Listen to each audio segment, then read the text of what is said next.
Eu sou Mário Persona e essas são as respostas que eu dei aos que me perguntaram sobre a Bíblia. Aí no versículo 38, então, Deus dá-lhe o corpo como quer, e a cada semente o seu próprio corpo. Então é do departamento de Deus escolher como nós seremos transformados ou ressuscitados. Mas uma coisa é certa, é importante lembrar isso: nós não vamos receber um outro corpo. Existe uma ideia errada de que a ressurreição seria você receber um corpo novo em folha, né? Brand new body. E o outro anterior? Não, o outro vai ficar sucateado, vai ficar enterrado lá no chão. Não, não é isso não. A ressurreição é Deus pegar aquele corpo que era seu e continua sendo você, como nós já vimos uma outra ocasião, quando Estevão morre, né, apedrejado, a Bíblia fala, e alguns homens piedosos foram sepultar o cadáver de Estevão. Não, foram sepultar Estevão. Porque ainda que fosse o seu cadáver, era o cadáver de Estevão, era a pessoa de Estevão que estava sendo sepultada, a pessoa de Estevão na sua parte física, não é? Já que a alma e o espírito já estavam com o Senhor. Mas então, nós não recebemos um novo corpo. Não adianta você pensar que aquele corpo que foi enterrado vai desaparecer e Deus vai fazer um novo corpo, um corpo 0 km para você. Não, é aquele corpo, Deus vai transformar aquele corpo no corpo que você terá por toda a eternidade.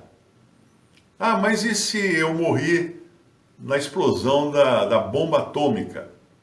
Como realmente muitos lá em Hiroshima, tem pessoas em Hiroshima que simplesmente desapareceram. Tem uma parede lá que você vê a sombra da pessoa, porque foi tão forte a luz e a energia, né, que a pessoa sumiu, mas a sombra dela ficou marcada na parede como se fosse uma fotografia. Ela nem caiu no chão, a pessoa nem caiu no chão que morreu. Estava tão perto do ponto zero da explosão que ela foi pulverizada e marcou na parede a sombra dela. E aí, como é que faz? Bom, nós estamos falando de Deus. O Deus que fez um homem do barro é o mesmo Deus que consegue encontrar todas as partículas de um corpo que foi pulverizado, que foi queimado, que foi comido por um tubarão, virou esterco de peixe. É o mesmo Senhor que vai encontrar essas partículas. Não é um problema para eu resolver. É isso que é importante lembrar. Quando nós confiamos no Senhor, os problemas são dele, não são mais nossos. Ele que vai resolver o problema. Ou como ele vai fazer? A gente nem precisa se preocupar, ele está resolvendo e pronto, acabou. Então, aí ele vai falar no versículo 39, de 1 Coríntios 15, nem toda carne é a mesma carne. Não é? Ele está dando vários exemplos aqui para deixar muitas coisas claras. Mas uma é a carne dos homens, outra é a carne dos animais, e outra dos peixes, e outra das aves. Então já deixou claro aqui que não teremos uma carne como é a nossa carne terrena. Porque a nossa carne, o nosso corpo de carne terrestre, foi criado para viver aqui na terra material, no tempo e no espaço. Não foi criado para viver na eternidade. O nosso corpo físico, ele é feito de uma matéria que tem tudo a ver com o universo material, com as coisas materiais, com o mundo material. Agora, pensa que nós teremos um corpo que não será mais da mesma matéria. Não que a matéria seja ruim. Esqueça a ideia das filosofias orientais de que a matéria é ruim. Por isso que aqueles monges orientais, eles procuravam se livrar da matéria, né? O cara tentava lá, de toda maneira, afligir o corpo, o seu corpo de carne, porque a ideia de que o mundo material é ruim, o mundo material é mau. Então eu preciso viver apenas o meu lado espiritual. Isso é bobagem, e isso é muito bom para os caras da nova era, mas não é assim que funciona. Tanto é que quando o Senhor criou todas as coisas, ele viu que tudo era muito bom. Então o homem material, criado de matéria, o Senhor assinou embaixo e falou, é muito bom. É muito bom, ele deixou assinatura, tanto é que tem uma indústria de implementos agrícolas chamada John Deere, uma indústria americana. Esse John Deere, ele era um ferreiro e ele se mudou para uma região lá dos Estados Unidos onde o solo era muito de argila, aquela argila grudenta, pegajosa, e ele percebeu que tinha muito serviço para consertar arado. Porque os arados eram todos de ferro fundido, aquela lâmina do arado, né, aquele bico assim, arado puxado por animal. Tinha aquele bico assim que enterrava na terra e ia virando, revirando a terra. Quem já mexeu com arado lembra isso aí, como é que funciona. Ele era um ferreiro que consertava esses arados, mas tinha muita gente levando o arado para ele consertar, porque a terra desse local ela era muita argila e ela prendia o arado e quebrava o arado. Então o que ele fez? Ele deu um tiro no pé, porque na verdade o que ele fez, alguém poderia falar assim: ô John, nem mude isso aí, cara, você está ganhando dinheiro consertando o arado, né? Não vai querer inventar um arado diferente. Mas foi o que ele fez. Ele tinha um pedaço de mola de aço, ele cortou aquela mola de aço em formato de um arado e fez o primeiro arado de aço flexível. Aí o arado tinha uma flexibilidade que ele não quebrava, mesmo com a terra grudando nele, não quebrava. E ele acabava se limpando muito mais fácil. E com isso ele começou uma grande indústria depois, que foi indústria mundial, hoje um dos maiores fabricantes de implementos agrícolas, tratores, colheitadeiras e tudo mais, mas ele tinha uma filosofia. O primeiro arado que ele fez de aço flexível, ele gravou o nome dele, John Deere, no arado. E ele dizia o seguinte: eu não quero fazer nada que não possa ter o meu nome gravado nessa coisa que eu fizer. Porque vai ser algo que realmente eu fiz e está com a minha aprovação. E eu assino embaixo. Assino embaixo do arado. Ele assinava embaixo cada arado que era fabricado. E o nosso Deus é assim. Ele assinou embaixo da criação. Então ninguém pode falar que a criação é ruim, que as coisas do mundo material é ruim, o mundo material é mau. Não. O mundo material ficou mal por causa do pecado. Ficou ruim por causa do pecado. Ficou detonado, destroçado, arruinado por causa do pecado, mas o seu original era bom. Tanto é que quando Cristo vier, ele vai restaurar essa terra, pelo menos grande parte dela, né, a um estado sem a influência do pecado nela. Porque Deus pode fazer isso, né? Tanto é que quando ele estava aqui, ele tirava a enfermidade das pessoas, ele curava as pessoas, ele conseguia andar sobre as águas, ele conseguia atravessar paredes.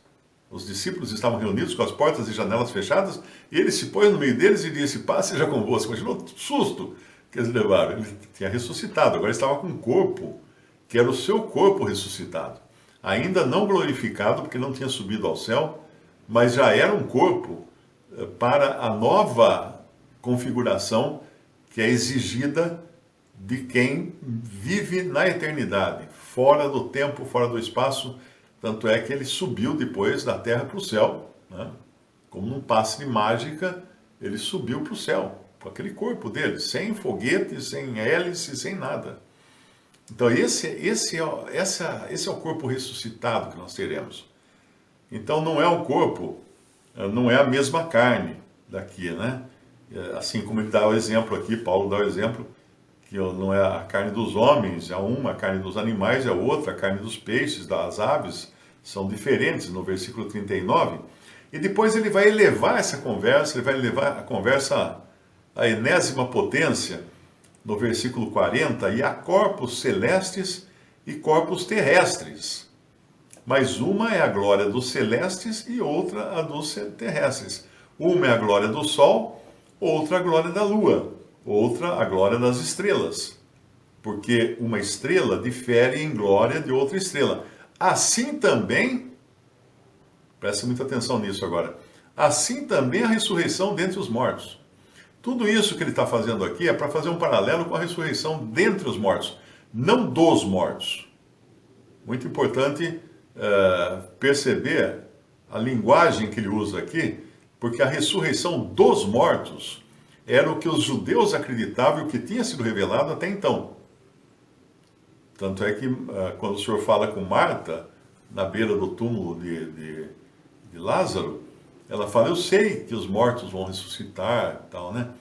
Mas ela tem aprendido a ressurreição dos mortos. E o Senhor trouxe algo novo, né? Uma revelação nova, que é a ressurreição dentre os mortos. E é uma ressurreição que ele iria inaugurar. Porque aquela ressurreição de Lázaro, por exemplo, não foi uma ressurreição definitiva. Ela é apenas um exemplo do que vai acontecer depois. Era apenas um milagre. Mas Lázaro morreu. Nós não encontramos mais Lázaro pela rua andando por aí de jeito nenhum. Lázaro morreu depois, ficou doente ou ficou velho e morreu. Mas a ressurreição dentre os mortos é aquela que o Senhor Jesus experimentou. Enquanto que todos os outros mortos ficaram na sepultura, ele saiu da sepultura. Assim será também a ressurreição dentre os mortos, quando o Senhor voltar no arrebatamento da igreja, por ocasião do arrebatamento da igreja, né? Ele não porá os seus pés sobre a terra, ele virá entre nuvens, e aí os mortos ressuscitarão primeiro. E depois nós, os vivos, seremos transformados, como fala em 1 Tessalonicenses, capítulo 4, no final do capítulo 4. Será uma ressurreição dentre os mortos. Não serão todos os mortos ressuscitados então, apenas os salvos. Não espere ver cemitérios com a terra toda bagunçada, tal. Os que estão mortos lá vão desaparecer, o corpo vai desaparecer da sepultura. Não precisa arrancar a laje de cima, a lápide de cima, para a pessoa ressuscitar. Ela pode sair tranquilamente, como o Senhor podia atravessar paredes. E nós sabendo que a ressurreição do Senhor só foi vista pelos discípulos, e ele ressuscitado só foi visto pelos discípulos, ou seja, por aqueles que creram, os que tinham fé, não é? Não espere que o mundo vá ver a ressurreição. Não pense que vai acontecer e mesmo o arrebatamento, né? Não pense que vai acontecer como nesses vídeos que colocam na internet aí, que está lá o pastor pregando na igreja, de repente a Bíblia dele cai no chão, ele desaparece, a roupa dele cai no chão. Esqueça tudo que a gente possa imaginar que seja a maneira de Deus fazer a coisa. Porque vai ser a maneira que ele vai fazer, nós não sabemos como ele vai fazer. Ele vai fazer e pronto. Não precisa ficar preocupado com isso, né? Então, aqui ele vai usar agora o outro exemplo, que são os corpos celestes. Ele já falou da carne dos animais e dos peixes e das aves, mostrando a distinção. Então, existe distinção na ressurreição. Seremos distintos também uns dos outros, não perderemos a nossa identidade, como querem algumas religiões orientais, dizendo que você entra assim numa massa de energia cósmica, e aí todos viram uma coisa só e tal. Muito, muito bonito, muito poético, mas não.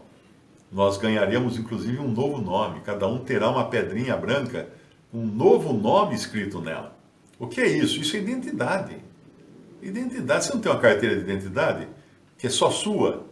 É aquilo lá, você vai ter uma pedrinha, e o sentido aqui é simbólico, ok? Mas você vai ter uma carteira de identidade que é só sua, uma identidade que é só sua, para todo sempre, eternamente. Você será para sempre você mesmo, não será outra pessoa. Aí ele passa a falar da diferença da glória dos diferentes corpos celestes. Então eu creio que também, assim como as estrelas e os planetas, eles têm diferença de brilho, diferença de tamanho, diferença de composição e tudo mais, os ressuscitados também serão distintos uns dos outros. Não digo diferente no sentido de que um vai ser mais ressuscitado que o outro, não. Mas serão distintos, porque teremos galardões também diferentes, distintos, né, uns dos outros, E teremos uma, vamos chamar assim, uma glória, né? Distinta. Assim como acontece com as estrelas do céu. Uma brilha mais que a outra. Eu acredito que haverá também essa distinção no céu, nos ressuscitados. Visite o canal Respondidas no YouTube. Também respondi.com.br e 3minutos.net. Baixe os livros e o aplicativo.